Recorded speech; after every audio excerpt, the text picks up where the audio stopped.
último apóstolo a morrer.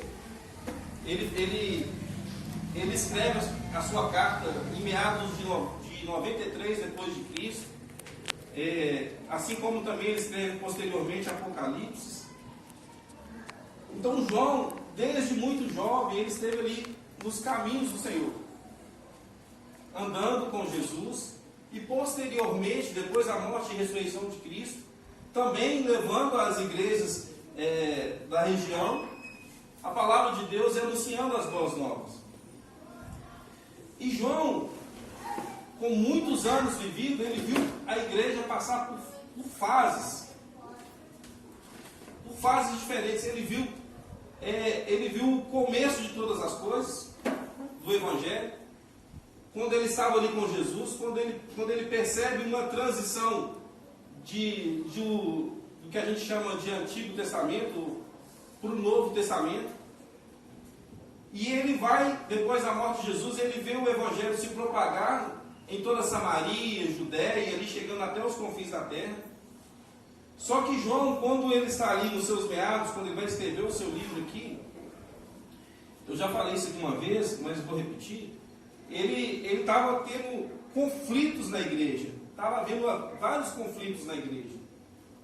A força do gnosticismo surgindo ali naquela época, alguns irmãos nossos acreditando que Jesus nem havia ressurreto, alguns acreditando que Jesus era um espírito que desceu do céu, um espírito iluminado, e assim ele voltou do céu com esse mesmo espírito iluminado, com a ideia de que a carne era má, né, e o espírito era bom. Então eles tinham essa ideia de que Jesus era um espírito. Alguns acreditavam que Jesus até mesmo era um fantasma, e outros até que ele era um anjo enviado da parte de Deus, e veio.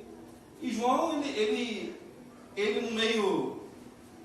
naquele meio, vendo as coisas acontecendo, em meio a muita confusão dentro do Evangelho, e acerca de quem era Jesus naquela época, porque Jesus ele começou a ser apresentado de várias formas.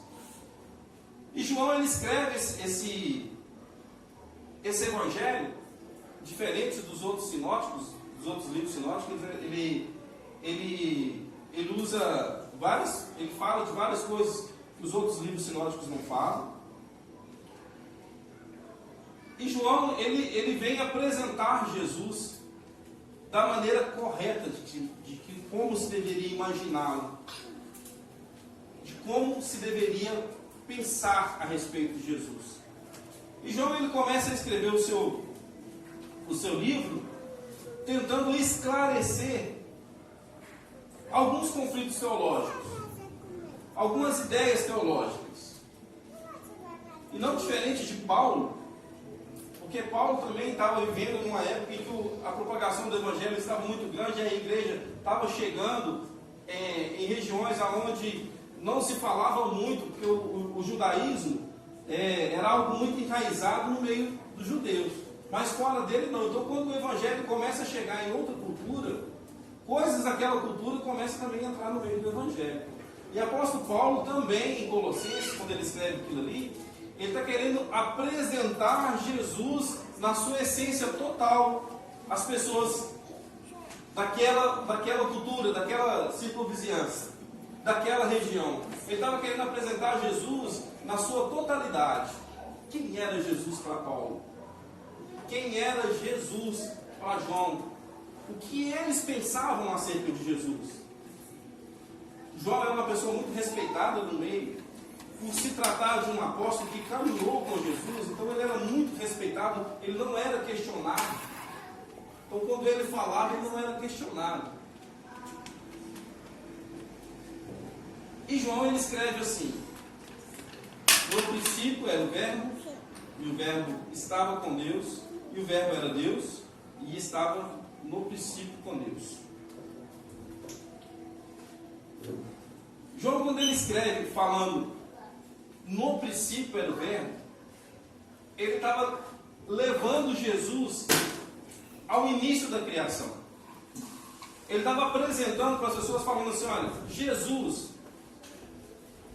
o ministério dele não começa aqui agora. O ministério dele não começou há anos atrás. O ministério dele começou lá no princípio, no começo de todas as coisas. Ele faz um contraste, um paralelo a Gênesis. E quando em Gênesis Moisés escreve, Moisés também começa com esse dizer. E ele arremete Jesus ao princípio de todas as coisas. Ele estava querendo dizer assim, olha, Jesus estava lá no começo, com Deus.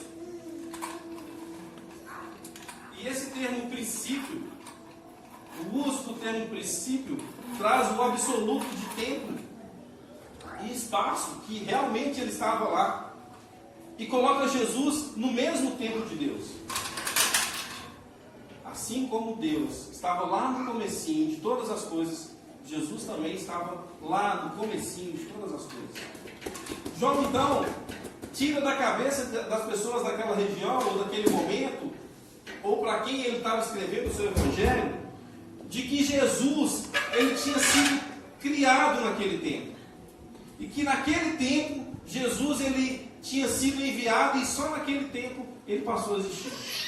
João equipara Jesus a Deus. Quem era Jesus para João? Para João, Jesus era Deus.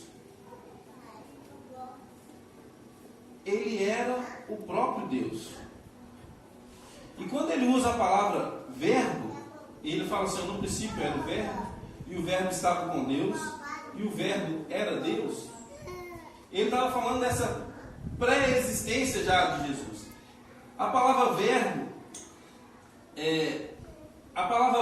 o termo usado aí para a palavra verbo, dá razão divina, raciocínio divino, mente divina, sabedoria divina.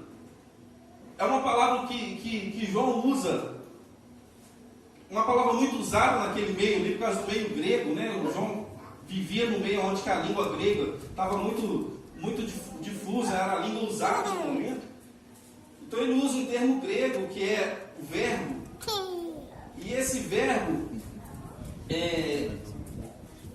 embute, quando João fala que o verbo era Deus, ele embutiu Jesus na ciência de Deus. Falando assim, Jesus é a mente de Deus. Jesus é a sabedoria de Deus.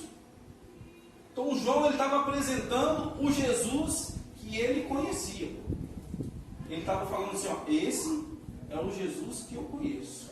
O Jesus que é a mente de Deus, o verbo de Deus. O Jesus que é a sabedoria de Deus. E João, quando ele escreve essas suas palavras, e que ele fala assim, que o verbo estava com Deus, e o verbo era Deus, ele estava colocando os atributos divinos em Jesus. Ele estava mostrando para a sociedade que o Jesus a quem ele conhecia, o qual ele caminhou com ele, e ele viu ser morto e crucificado, ele tinha os mesmos atributos de Deus.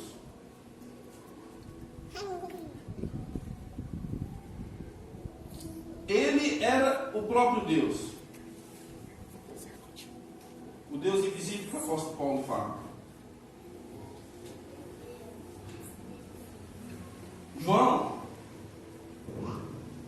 ele, às vezes eu fico tentando imaginar João no seu período, vendo as coisas acontecendo no seio da igreja, tanto quando ele escreve Apocalipse, ele escreve algumas coisas se revoltando contra as igrejas daquele período, algumas coisas que elas estavam fazendo, e João ele tenta, olhando para o período dele, para o tempo dele, ele tenta fazer com que as pessoas ao seu redor enxergassem o Jesus que ele conheceu. Que as pessoas vissem, através do seu escrito e através até mesmo da sua vida, o Jesus a quem ele conheceu. E no contraste dos pensamentos humanos que estavam naquela época, que é normal do ser humano começar a pensar um tanto de coisa e começar a fazer os argumentos a partir daquilo que ele conhece, né? Que as culturas ali da região, eles pensavam e faziam coisas e arremetiam seus pensamentos de acordo com aquilo que eles tinham vivido até ali. Então, isso é normal do ser humano. Mas aí João, ele veio trazer aquilo que ele escreve no seu próprio livro mais para frente, fala: conhecereis a verdade e a verdade vos libertará. Ele está querendo dizer o seguinte: olha, esse Jesus que eu conheço, ele não tem nada a ver com esse Jesus que está sendo apresentado por ele. Ele não é um fantasma.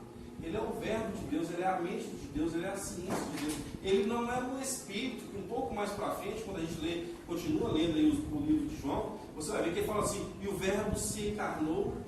Então, sim, ele está querendo dizer o seguinte: olha, esse Jesus que eu conheço, ele é Deus, e Deus encarnado. Ele era homem, ele tinha carne. Então ele não era fantasma, e nem era um espírito iluminado que desceu e subiu de novo, não. Ele veio, morreu, ressuscitou, e eu acredito na ressurreição dos mortos. O apóstolo Paulo, ele fala isso mais para frente, mas João, ele estava querendo apresentar o seu Jesus,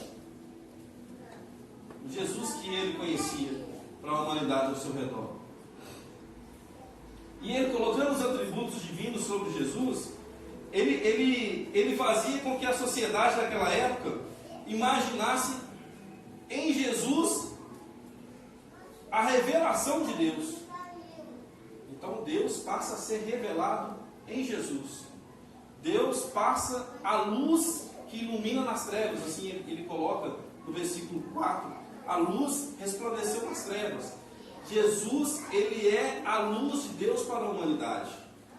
Apóstolo João, então, ele começa a falar assim: olha, se você que está em trevas, se os seus olhos ainda estão vendados, se você ainda não consegue ver, Jesus é a luz de Deus que resplandeceu nas trevas, e as trevas não prevalecem contra ela. Ele está querendo dizer o seguinte: olha, o poder que existe sobre a luz divina, sobre a luz que está em Jesus, a luz de Deus que resplandece nele, ela é tão poderosa que ela pode dissipar toda e qualquer inverdade. Ela pode destruir toda e qualquer mentira e pode trazer você ao esclarecimento real. E João, ele se coloca na posição de um homem que conhece o esclarecimento real. Ele se posiciona de maneira a mostrar que Jesus era realmente o Deus encarnado. E ele não tem dúvida a respeito dessas coisas. Mediante a confusão da sociedade, mediante a cultura sendo moldada, mediante as falas da redondeza, mediante a humanidade trazendo novas ideias e novas introduções para o meio cristão daquela época, a verdade que estava nele, iluminada nele, ela não titubeou, ele não ficou em dúvida do que era ou do que não era acerca de Jesus. Ele tinha convicção e certeza das coisas que ele conhecia, que ele viu, porque João, verdadeiramente, ele conheceu a luz. Ele viu novamente a luz. E as trevas não prevaleceram contra a luz. Quando ele fala que as trevas não prevaleceram contra a luz, ele também está falando, arremetendo lá em Gênesis, quando o Espírito do Senhor parava sobre a face da terra, sobre a face das águas, e havia trevas na terra. E disse Deus: haja luz, e houve luz. Ele está colocando, quando ele fala do verbo, ele diz que a palavra de Deus, naquele momento, a ação da palavra de Deus na criação, ele está querendo dizer assim: ó, Jesus é o participante real da criação. Porque Ele é quem trouxe a luz à terra. Ele é quem trouxe a iluminação à terra. E hoje, esse mesmo Deus que trouxe iluminação na criação, Ele traz hoje iluminação para o nosso entendimento, para nós compreendermos quem é o verdadeiro Deus. Quem é esse verdadeiro Deus? Que anteriormente era simplesmente conhecido como Deus dos judeus. Era simplesmente conhecido como Deus daquele povo que foi tirado cativo de uma certa escravidão. E que começaram a conhecer a Deus de algumas obras proféticas. João então vem trazer Jesus como a luz real, o esclarecimento real acerca de Deus. Quem é o esclarecimento real acerca de Deus? Jesus. Em quem Deus se revela? Jesus. Em quem nós conhecemos a Deus? Em Jesus. Jesus é a imagem do Deus vivo. Ele é o verbo de Deus. Ele é a sabedoria, a ciência. Ele é a consciência. Os atributos de Deus estão sobre ele. E João não coloca Jesus menor do que Deus.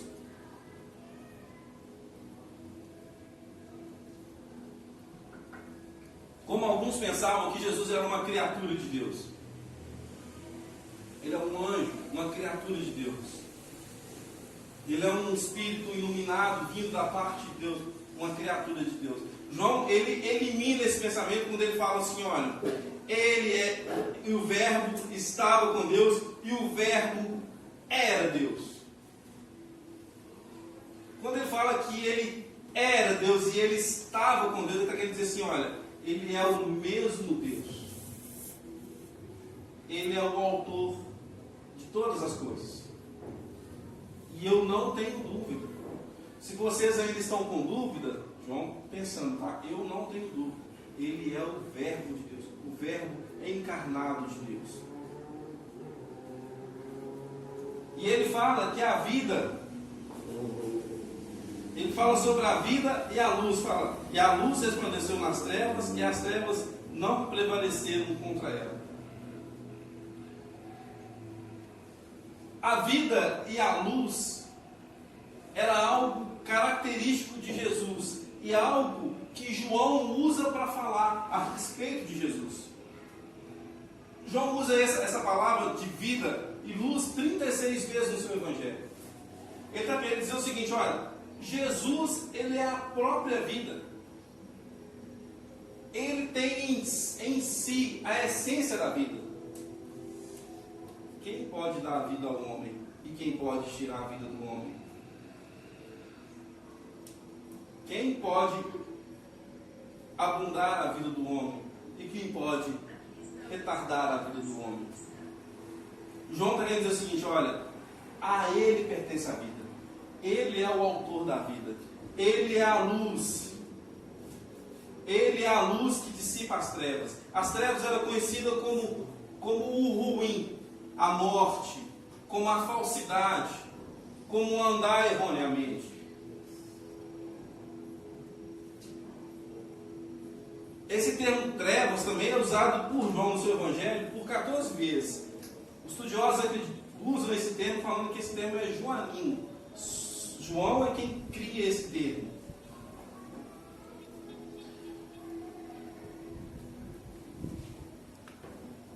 João, então, quando ele fala que a luz dissipa as trevas e as trevas não podem prevalecer contra a luz, e que Jesus é a vida, ele estava falando o seguinte, olha, o Deus encarnado, ele tem a vida nele mesmo.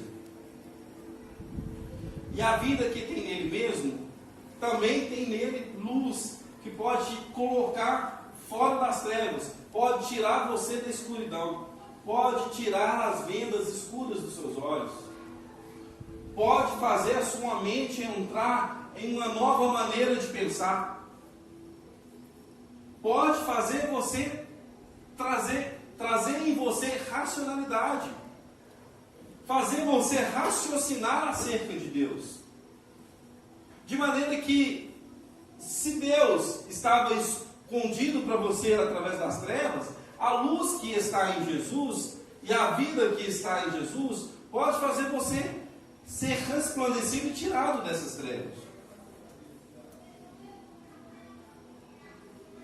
E era assim que João via Jesus.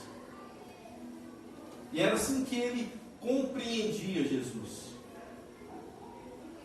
E falando de trevas, o apóstolo Paulo, ele já vem de uma maneira apresentando Jesus para aquela sociedade de uma maneira mais característica, vamos dizer assim. Paulo, em Colossenses 1,13, ele fala de trevas já assim, ó, e ele nos libertou do império das trevas e nos transportou para o reino do Filho do seu amor. Ele nos libertou do império das trevas. Ele não compara trevas simplesmente com algo que, não, ele chama de império. Ele nos libertou do império das trevas e nos transportou para o reino do Filho do seu amor. Paulo, quem não sabe quem é Paulo, né? Eu acho que todo mundo sabe. Mas Paulo, ele era um judeu, fariseu, a religião mais rigorosa do judaísmo. Um homem erudito, estudioso, inteligente, uma pessoa de posses, um homem bem visto pela sociedade. Apóstolo Paulo era um homem bem visto pela sociedade.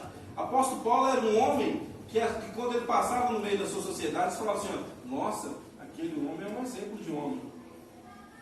Apóstolo Paulo também, ele era considerado romano, porque ele tinha título romano. Por aí falamos que ele era um homem de posse. Apóstolo Paulo era um homem que estudou em Jerusalém, era um homem conhecedor acerca das leis e de todo o Torá, né? Que eles estudavam e aprofundavam no Torá, que é o nosso Pentateuco, que a gente tem os 5 primeiros livros da Bíblia.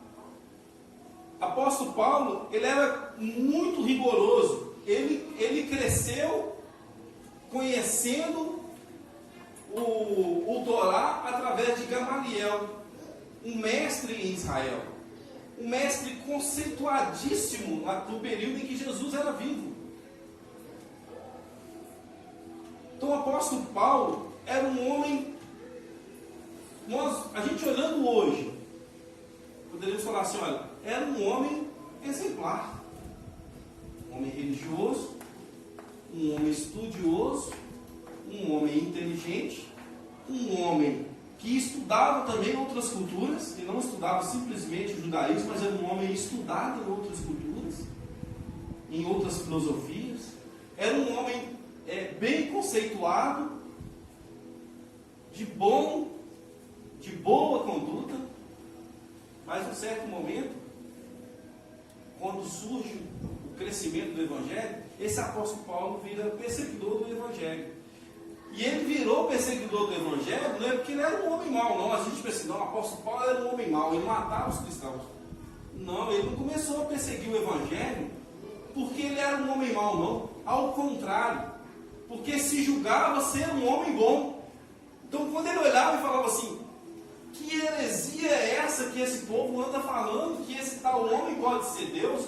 Porque é blasfêmia para o judeu falar que um homem pode ser Deus, porque Deus é grandioso demais para caber em um homem. O apóstolo Paulo, ele começa a perseguir os cristãos e a querer destruir o Evangelho. Não era porque ele era um homem mau, não, o cara que saía matando todo mundo, não era isso não.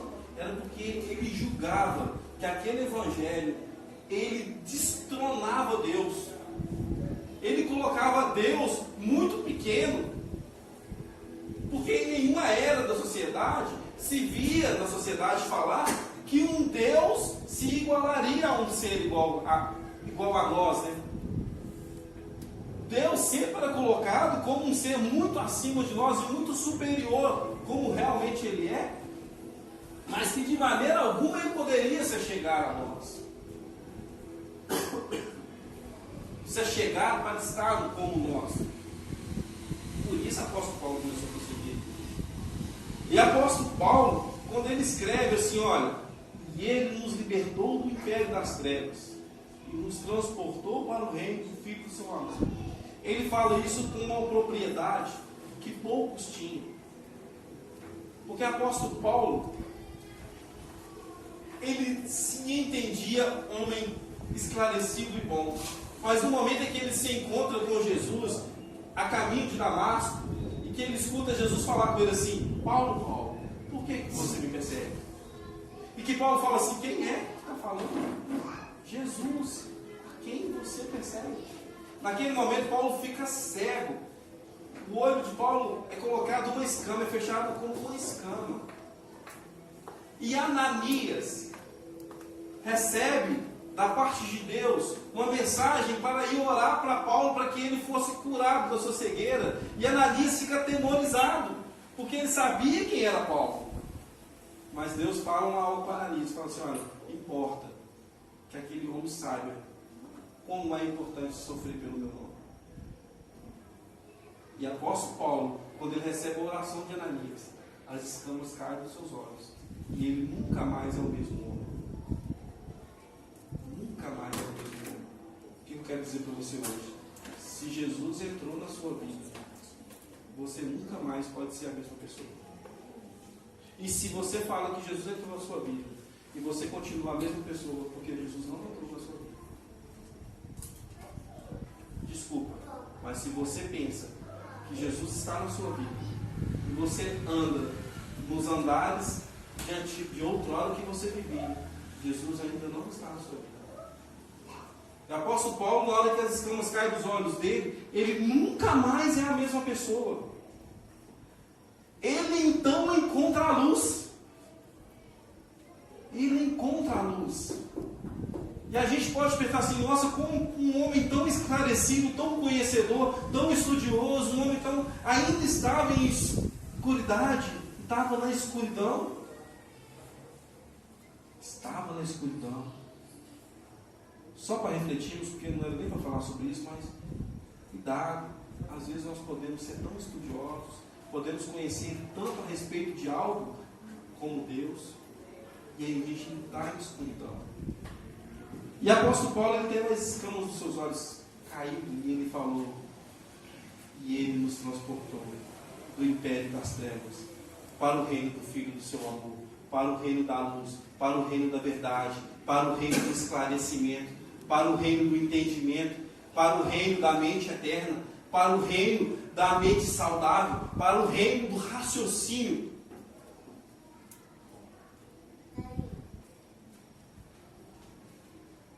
Existe um filósofo, Platão, que fala sobre o mito da caverna, acho que vocês conhecem, e ele fala que tinham alguns homens presos, e eles viam as coisas por sombras, a luz que estava lá atrás refletia, e eles viam as coisas por sombras. Então eles acreditavam em tudo aquilo que eles viam. Certo dia um deles se liberta e vai para fora, é só para a gente poder fazer analogia ao que aconteceu com Paulo, mas quando ele sai para fora e ele vê as coisas com claridade, aos olhos da luz, ele vê que tudo era diferente da maneira como eles pensavam quando estavam na escuridão. E esse homem volta para poder falar para os outros que aquilo que eles estão vendo não tem nada a ver com o que realmente são, e ele é morto. Isso Platão está falando que essas pessoas que saíram, que eram libertas, que saíram para fora, eram os filósofos. O que eu estou querendo dizer com isso? Que nós, quando estamos em trevas, somos assim. Enxergamos as coisas como sombras, como coisas que nós ainda não entendemos. Mas quando chega a luz até a nós, quando chega o entendimento, o esclarecimento acerca das coisas de Deus, nós então passamos a enxergar as coisas com outros olhos, com os olhos de Deus. E se você ainda não consegue enxergar as coisas com os olhos de Deus, o que eu posso te pedir é que você peça a Ele para te dar os olhos dele. Fala, Senhor, abre os meus olhos para me enxergar de acordo com os teus olhos. Porque isso que estou falando para vocês, falo como falo para mim também. Porque coisas que pensavam eu ser correto, hoje já acho que não é mais. E com certeza amanhã tem coisas que hoje eu acho que é correto, que eu já vou achar que não é mais. Porque a luz de Deus aos nossos olhos, ela nos leva à verdade. Mas nós não podemos nos perder na verdade e achar que a nossa verdade é a verdade de Deus. Espero ter sido muito confuso. Mas o apóstolo Paulo, assim como João, também estava vendo ali no meio da igreja aquelas ideias surgindo no meio deles, que Jesus era isso, que Jesus era aquilo, que Jesus era fantasma, que Jesus era um espírito, que Jesus não ressuscitou, que não existe ressurreição, que virou uma confusão na mente das pessoas. E o apóstolo Paulo fala assim, olha, e ele nos libertou. Se vocês estão com esse pensamento, vocês ainda estão em trevas. E ele nos libertou. Ele nos libertou desse pé que vocês estão aí em trevas. E nos transportou para o reino do Filho do seu amor.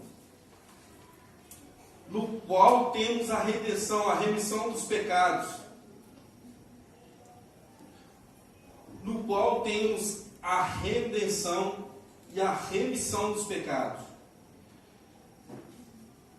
Redenção aqui, o termo usado, é libertar mediante a pagamento de resgate. No qual, em Jesus, aquele que nos transportou do reino das trevas para o reino do Filho do seu amor, é nele que temos o resgate com o pagamento correto. É nele que temos a redenção, o resgate com o pagamento correto. A nossa dívida, então, a dívida que nós temos com Deus, porque Deus, ele realmente não pode estar no seu meio. Se você realmente estiver afastado dele, é isso que a apóstolo Paulo está falando. Se você realmente estiver afastado dele, mas ele te traz, ele te resgata, ele vai até você e te resgata para o reino do Filho do seu amor, aonde ele pode estar com você e te coloca a luz do esclarecimento, a luz do entendimento, para que você possa então ter liberdade e ser resgatado. E esse preço que ele paga é o preço real que pode ter valor. Um preço muito acima, na verdade, do que era, porque ele paga com preço de sangue de cruz. E o apóstolo Paulo fala assim, olha, é este a imagem do Deus invisível. Sabe quem é Jesus para Paulo? Ele é a imagem do Deus invisível. Eikon. A tradução da imagem aí, do grego eikon, que significa a semelhança do Deus invisível. Ele é a semelhança, ele é o mesmo do Deus invisível. Ele é a imagem, ele é igual. Ele é o Deus invisível. Então, quando Paulo fala acerca de quem ele enxerga Jesus, quem ele entende como Jesus, ele está querendo dizer para as pessoas assim, olha, esse Jesus, ele nos liberta do império das trevas. Eu vou te falar uma coisa, ele é a imagem do Deus invisível, ele é o próprio Deus invisível. O Deus a quem nós nunca vimos, o Deus a quem vocês ouviram falar que é o Deus dos judeus, é Ele. Ele é a revelação de Deus para os homens. O apóstolo Paulo escreve falando que ele era o primogênito da criação. E fala também que ele é o primogênito dos mortos. Quando ele fala que ele é o primogênito dos mortos, ele destrói o pensamento de que Jesus não havia morrido. De que Jesus era um espírito que tinha subido, de que Jesus era um fantasma, de que ele era mesmo um anjo. Ele é a primazia dos mortos. Ele foi o primeiro que ressuscitou dentre os mortos. Ele é o primeiro que morreu e ressuscitou e vive eternamente. É isso que ele está falando. Ele é o primeiro. Então não venha com as suas balelas na minha cabeça, querendo achar que Jesus não morreu e ressuscitou. Pelo contrário, ele morreu e ressuscitou e ele é o primeiro. Ele é o primeiro, eu tenho certeza do que eu estou falando.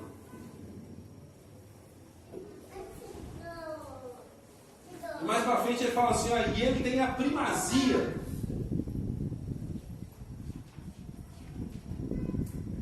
Eu vou ler. A imagem do Deus, 15. A imagem do Deus invisível, o primogênito de toda a criação, pois dele foram criadas todas as coisas, no céu, sobre a terra, visíveis e invisíveis, sejam tronos, sejam soberanias, quer principados, quer potestades, tudo foi criado por meio dele e para ele. Ele é antes de todas as coisas, nele tudo subsiste, ele é a cabeça do corpo da igreja, ele é o princípio, o primogênito dentre os mortos, para que ele em todas as coisas ter a primazia. Ele é o primeiro, antes mesmo da criação, ele já era o primeiro. Paulo também remete Jesus aqui ao começo de todas as coisas. Quem é esse Jesus? Ele pensa como João pensava. Só deixa eu falar um negócio para vocês.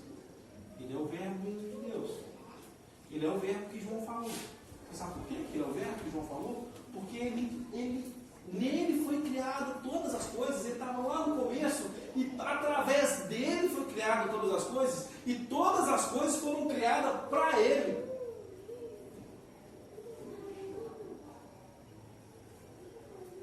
Estou falando dessa maneira, mas é claro que esse escrito aqui é antes do escrito de João, né? João escreveu depois disso aqui. Mas se eles tivessem conversado entre si, ele teria falado, não, João, realmente, Jesus é esse verbo aí que você falou. Porque ele estava lá no princípio com Deus. Ele criou todas essas coisas.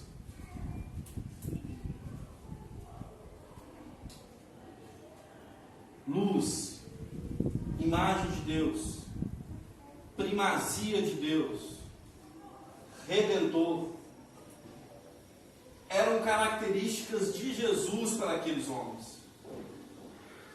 Quem pode me dar redenção? Jesus. Em quem eu encontro luz? Jesus. Quem tem a vida? É Jesus. Quem é a imagem do Deus invisível? É Jesus. Em quem nós podemos conhecer a Deus? Em Jesus nós podemos conhecer a Deus. E aqueles homens, eles não tinham dúvida acerca dessas coisas. Acerca desses pensamentos, eles não tinham dúvidas.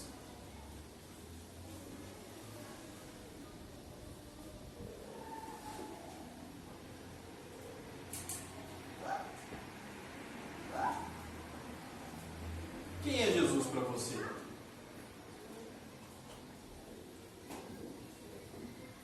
Se alguém te colocar na parede, falar com você assim, olha, quem é Jesus para você? Quem é Jesus? Qual a argumentação você vai ter a respeito deste homem? O que você vai falar que ele é? As experiências que nós tivemos pode revelar Jesus para o homem? As experiências que adquirimos quando nos convertemos e somos levados até a luz, pode levar os homens até a luz também? Quem pode levar o homem até a luz? Eu e você? O Jesus que nós conhecemos, que nós servimos, nós o servimos por quê? Por que você serve Jesus? Por que você saiu da sua casa para vir para cá hoje?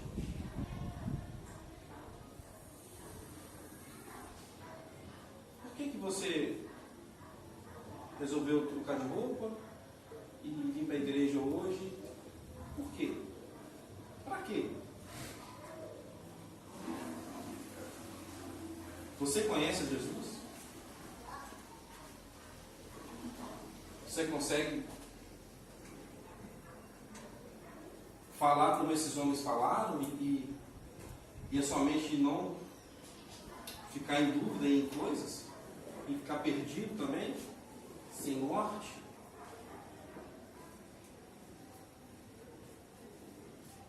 O apóstolo Paulo fala assim, ele nos transportou. Ele nos transportou, ele nos tirou, ele nos arrancou, ele pagou a dívida que estava lá nas trevas para nos levar para o reino do Filho do seu amor, o reino da luz, o seu reino. Mas que reino é este? Você conhece o reino de Deus? Você sabe qual é o reino de Deus? Você sabe se você está no reino de Deus?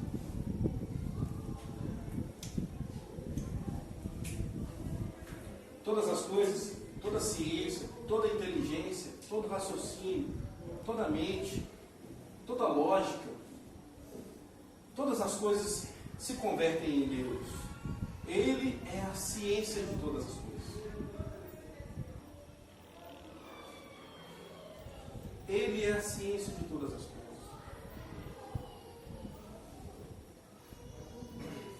A Ana um dia falou que a dúvida Não é ruim, né, Bruno? Eu lembro qual é o versículo que ela mais gosta, totalmente. Ela falou assim que a dúvida não é ruim. A dúvida, ela pode te colocar no esclarecimento real. No esclarecimento real. Mas se eu sou cheio de si, como de mim no caso, se eu sou cheio e acho que já estou na verdade, que sou o Senhor real da luz, e que a luz está em mim, não em Jesus, talvez eu ainda estou em trevas. Talvez eu ainda não tenha visto a luz. Talvez ainda o entendimento não tenha chegado à minha mente. Quem é esse Jesus para você? Na nossa época, queridos, diferente da época que João e Paulo estavam, a época deles era conflituosa. Conflitos eclesiásticos, conflitos teológicos, conflitos tinha.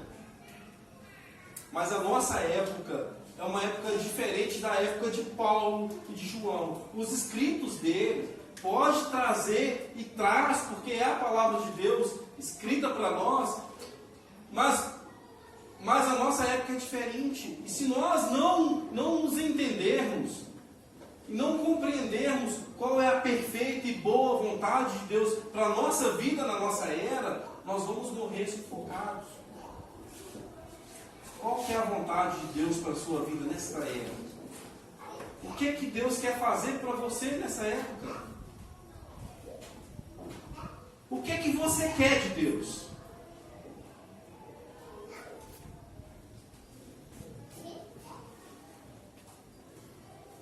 Religião. Nós temos uma religião que chama evangélicos. Tem uma outra religião que chama católicos romanos. Tem uma outra religião que chama muçulmanos. E aí tem um monte de religiões. Apóstolo Paulo, ele era um erudito religioso, conhecedor acerca das coisas de Deus, mas ele se julgou em trevas. O que a sua religião apresenta de Deus para você? A sua religião apresenta Deus para você? A sua religião pode fazer de você um exemplo para a sociedade? Nós vemos hoje no nosso meio, no meio evangélico, no meio religioso, no meio cristão, na cristandade, a política sendo envolvida no meio dos cristãos. Ah, você é contra a política? Não sou não, queridos. Nós temos que nos posicionarmos, mas a gente não pode fazer o inverso, fazer com que ela seja o mover do nosso coração, e introduzir ela no nosso seio como se ela fosse a verdade absoluta e não o próprio Jesus. No nosso meio social, ela tem que influenciar os outros meios sociais, a ponto de fazer com que os outros meios sociais sejam melhorados através da nossa vida. A sua religião, o seu pensamento acerca de Jesus, leva as pessoas até a Deus? Transforma a vida das outras pessoas? Estou falando aqui de ninguém perfeito, não, queridos. Não é isso que eu quero dizer, não. Nós não somos. Nem vamos ser. E o dia que formos, acredito eu, que não estaremos aqui mais. Acredito eu.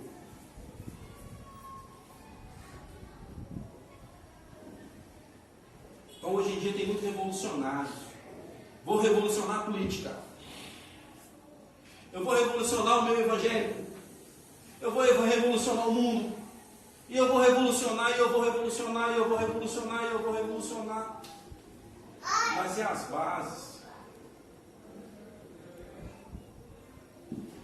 Não tenho nada contra revolucionar, pelo contrário, as revoluções do mundo é que trouxe o crescimento humano e que nos deu condições de termos tudo que a gente tem aqui hoje: prédios, carro, casa. Veio tudo através de revoluções, de pensamentos. Mas é para a gente pensar. Estou falando só para a gente pensar, não estou concluindo nada. Para você pensar. Aonde eu estou inserido no meio? O que é Jesus para mim no meu meio? Quando você olha para tudo isso que eu falei aqui, quando você olha para a política, quando você olha para a religião, quando você olha para a sua casa, quando você olha para a sua escola, para o seu trabalho, quando você olha para todos os lugares onde você está inserido, aí, o que é Jesus nessa inserção sua?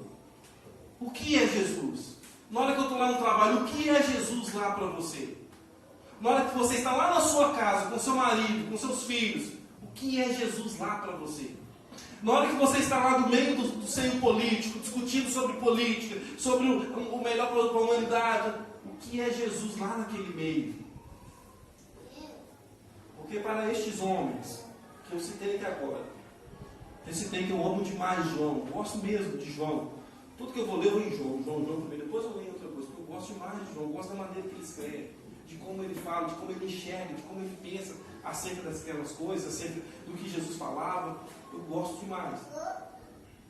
Mas a maneira que eles pensavam e como eles viviam, eles estavam inseridos na sociedade, eles estavam inseridos no meio político, eles estavam inseridos no meio de academias, de estudo bíblicos e tal, mas eles tinham o seu pensamento enraizado e arraigados que Cristo, e eles tinham um pensamento correto a respeito de Cristo, porque eles conheciam aquele fundamento.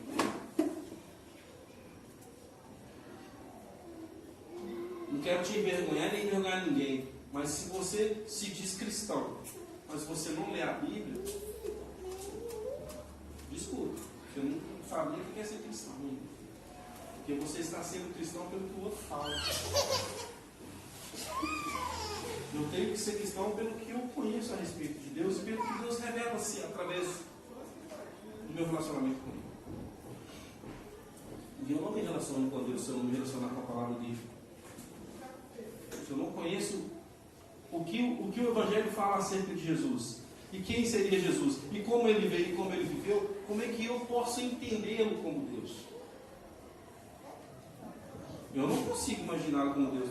A Eliane, esse dia, estava lendo um artigo, uma pessoa perguntou para um psiquiatra amigo nosso, conhecido nosso, falou assim: eu sou cristão, mas eu não acredito na Bíblia, não. Aí ele respondeu assim: então não consigo entender, você não é cristão, não. Não tem como eu ser cristão se eu não acredito na Bíblia. Como que eu vou ser cristão se eu não leio a Bíblia? Se eu não procuro conhecer acerca do próprio Deus que eu falo que é Deus? Então, na hora que as pessoas me colocarem, ainda que ninguém coloque, meu querido, mas na hora que alguém me colocar na parede, eu não vou nem saber falar acerca do meu Deus, porque eu não respeito ele. Então eu ainda estou em trevas.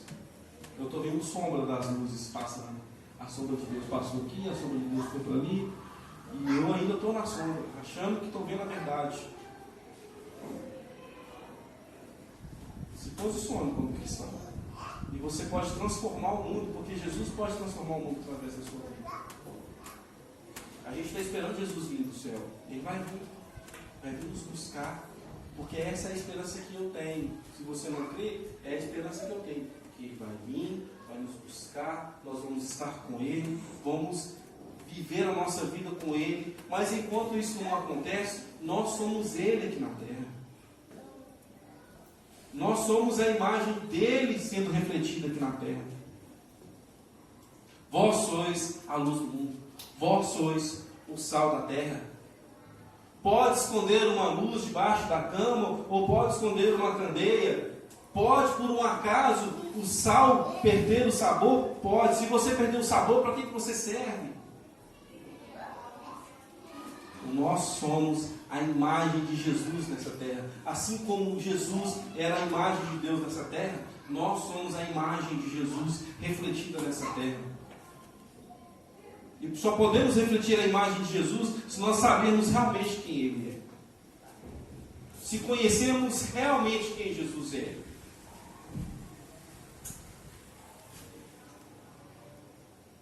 Jesus, quando Ele entra na vida do homem, estou falando do homem de forma genérica, mas Jesus, quando entra na vida de uma pessoa, ela nunca mais é a mesma pessoa. a mente dela nunca mais é a mesma. As atitudes dela nunca mais pode ser a mesma. E ainda que o velho homem, como dizia o apóstolo Paulo, me fizer cometer algo que eu não quero cometer, porque aquilo que eu quero, eu não faço, mas o que eu não quero, logo eu faço. Então, se aquele velho homem ainda fazer, eu ainda vou me arrepender daquilo que eu fiz. Com as minhas atitudes, ela não pode ser mais um reflexo de que eu era antigamente. Porque se os meus reflexos continuam os mesmos, eu ainda estou em trevas. Se eu estou em trevas, não se desespere, porque o reino de Deus ainda está aqui nessa terra, porque Ele é aqui com nós. E a luz de Deus pode resplandecer em você. Feche os seus olhos. Senhor, já não há condenação para aqueles que estão em Cristo Jesus. Para aqueles que estão no seio do Senhor. Uma vez libertos, Senhor, pelo Senhor, nunca mais somos as mesmas pessoas. Sendo conhecedores da Tua palavra, do Teu Evangelho, da revelação do Teu Filho para nós, Senhor. Sabemos que o Teu Espírito, ó Deus, Ele habita no coração daqueles que servem ao Senhor. Senhor, eu quero pedir ao Senhor hoje encarecidamente, ó Deus, abre os meus olhos. Senhor, não me deixa perecer em trevas. Senhor, abre o meu coração. Não deixe o meu coração ser iludido pelos meus raciocínios, ó Deus, infames, pelos meus raciocínios sem lógica, ó Deus, mas que eu possa ter a mente do Senhor. E prestar culto ao Senhor com o meu raciocínio, como diz o próprio apóstolo Paulo. Ó Deus, em nome de Jesus, transforma as nossas mentes. Pai, transforma as mentes dos nossos irmãos que estão aqui nessa noite. Ó Deus, que nós possamos sair daqui nessa noite transformados pelo Teu Espírito Santo. Ó Deus, e que se 10% do que nós falamos aqui hoje, nós pudermos colocar em prática, sabemos que o Teu Espírito Santo, ó Deus, vai fazer um reboliço no meio da nossa sociedade. Ó Deus, nós não queremos pensar iguais aos que não pensam como o Senhor. Nós queremos pensar iguais ao Senhor. Transforma a nossa mente, transforma o nosso coração, Senhor. Ajuda-nos na nossa caminhada, fortalece os nossos pés. Em o nome de Jesus Cristo, Senhor, nós não podemos mais continuar sendo as mesmas pessoas. Nós não podemos sair da nossa casa, vir para a igreja e sair daqui e continuar as mesmas pessoas. Nós não podemos ler a Tua palavra, nós não podemos conhecer o Senhor e continuar sendo as mesmas pessoas. Nós não podemos, ó Deus, ouvir acerca do Senhor e estar na luz e continuar sendo as mesmas pessoas. Nós não podemos, ó Deus, conhecer a luz e não levar a luz às outras pessoas. Senhor, nos ajuda, em nome de Jesus, nos ajuda. Nós pedimos ao Senhor encarecidamente, nos ajuda. A Tua palavra fala que o Senhor nos resgatou e que essa redenção foi um preço pago em alto valor, que o Senhor foi lá naquele império, no império das trevas, e nos resgatou de lá, nos tirou de lá. Então ajuda-nos a andar em luz, Senhor. Ajuda-nos a entender a Tua luz, ajuda-nos a entender a Tua vida, Deus, em nome de Jesus. Em nome de Jesus, Senhor. Em nome de Jesus, ajuda-nos, ó Deus. Nós te agradecemos em nome de Jesus, Pai. Deus te abençoe. Deus te abençoe. Espero que Deus possa ter falado com você nessa noite. Assim como Ele falou comigo na hora que eu estava lendo o livro por algumas vezes. E repetiu hoje tudo de novo na hora que eu estava indo para cá. Eu espero que Deus tenha falado no seu coração. Em nome de Jesus. Semana que vem a Thay pediu para dar um recado, e um recado extremamente importante. Primeiramente, eu quero agradecer as pessoas que estão nos visitando. Né, Arthur? Seja bem-vindo. Tá bom? Eu te conheço de coração. Arthur é meu sobrinho, gente. Como é que você chama? Alice. Raíssa, sua família. Seja bem-vindo, tá bom, Raíssa? Vai no dia de casa, né, pai? Ludmila, prazeraço, Ludmila. Seja bem-vindo, a casa é sua, tá bom? Aqui nós temos essa comunidade como casa, para você se sentir em casa, para as pessoas se sentirem em casa. Sinta-se assim em casa, tá bom? E abraçado, em nome de Jesus. Semana que vem, todos vocês estão convidados a participar do culto de domingo, vai chamar-se Culto da Família. Então vai ser algo extremamente abençoador. E para que é esse culto? Para Deus falar com você e com a sua família. Então tenha liberdade de trazer o seu familiar. Olha, quero trazer minha mamãe, mas meu papai. Quero trazer meu irmão, mas a esposa dele. Quero trazer os meus filhos. Traga as pessoas para poder ouvir a respeito de Deus. Eu sei que você vai ser tremendamente abençoado. Mas tenha liberdade de convidar alguém que também vai ser tremendamente abençoado. Amém? Que a paz do Senhor Jesus Cristo, que a doce consolação do Espírito Santo esteja com você todos os dias, até a consumação dos séculos. Em nome de Jesus. Amém.